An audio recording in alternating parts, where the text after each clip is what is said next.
Pendant les guerres des Sith, les Jedi furent contraints de revêtir des protections plus conséquentes. Il s'agissait d'armures uniques, façonnées pour chaque Jedi.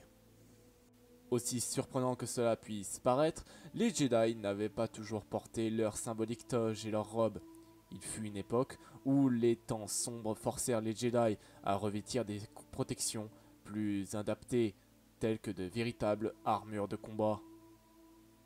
Si le port de ces armures fut extrêmement rare au cours de l'histoire de l'ordre Jedi, leur heure de gloire a surtout sonné au cours des guerres des Sith, qui déchirèrent la galaxie pendant plusieurs milliers d'années. Ces ensembles d'armures uniques, véritables œuvres d'art et fruits de travail des meilleurs armuriers de l'ordre, pouvaient compter, étaient toutes des pièces uniques. L'armure était composée d'un assortiment de plusieurs pièces. Chacune de ces armures était conçue aux mesures exactes de son utilisateur, pour que l'ensemble s'adapte parfaitement à sa morphologie. Il s'agissait en effet de réduire au maximum l'impact de l'armure sur les mouvements du Jedi.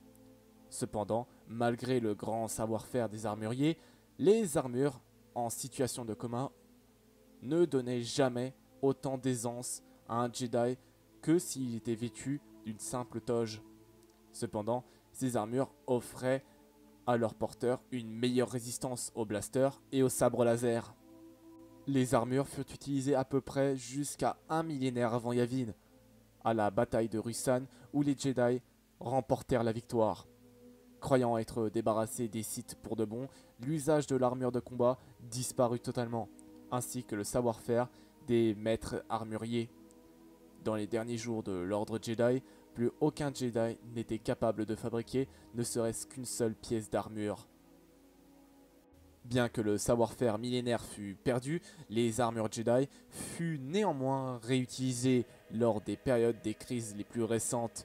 Les modèles modernes étaient beaucoup moins travaillés et personnalisés que les armures antiques, mais avaient un avantage d'être plus légers et moins encombrants.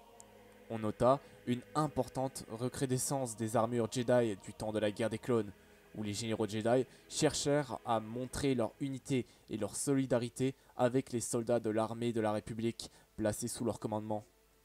Il s'agissait là d'une manière de rappeler que les Jedi n'étaient pas des commandants de guerre, mais bien des protecteurs de la paix, situés au même niveau que les clones, qui évoluaient avec eux. Cependant, cette nouvelle armure moderne ne durera même pas quelques années. En effet, les citoyens loyaux en la République, voyant les Jedi de plus en plus comme des soldats, ils ont rappelé surtout aux Jedi qu'ils n'étaient pas des soldats, ils étaient des protecteurs de la paix et qu'ils n'étaient encore une fois pas des soldats. Donc pour cela, les Jedi décidèrent donc d'abandonner le style de l'armure et de réutiliser leur robe de base. Sur ce, cette vidéo est actuellement terminée, j'espère qu'elle vous aura plu. J'avais vraiment envie de parler de ce concept des armures des chevaliers Jedi, je trouvais cela vraiment très intéressant. Si vous avez aimé la vidéo, vous connaissez la chanson, n'hésitez pas à liker et à vous abonner, c'est extrêmement important pour moi et ça me soutient vraiment de fou. Et pour vous, ça ne compte vraiment pour rien, je ne vous demande pas de payer, c'est totalement gratuit. Donc si vous avez un petit peu de temps à passer, vous pouvez tout simplement lâcher un petit like et à vous abonner. Les commentaires également sont faits pour que vous puissiez me parler directement. J'essaierai de vous répondre si j'ai le temps. Sur ce, moi je n'ai plus grand chose d'autre à vous dire. Je vous souhaite à tous une très bonne journée ou soirée. Et surtout, n'oubliez pas que la force est avec vous. La bise tout le monde.